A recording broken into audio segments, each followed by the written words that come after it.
বন্ধু, কারণ হচ্ছে ফ্রান্সের আমরা গ্রামে এসেছি। প্রায় প্যারিস থেকে 200 কিলোমিটার দূরে চলে এসেছি আমরা একটা গ্রামে।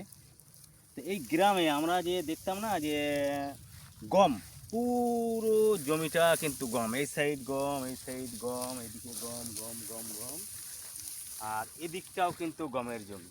পুরো কয়েকশো আপনার কিন্তু জমি।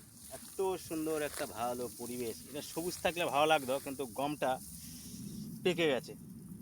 যে আমাদের দেশে যেমন গম, ঠিক এই গম। তা আমরা এসছি গ্রামের মধ্যে একদম একটা মোটর সাইকেল কেনার জন্যে। তা মোটর সাইকেলটা কেনা হয়েছে, মোটর সাইকেলটা দেখাই। এই হচ্ছে মোটর সাইকেল, এটা এটা কিনে নিয়ে আসলাম। এটা কিনে আসার পরে দেখলাম যে গ্রামের মধ্যে সবুজ ক্ষেত আমরা পার হয়ে এসেছি, আর এটা হচ্ছে গম। আমরা চাষ করতাম, খুব ভালো গম হতো। ভালো লাগলো।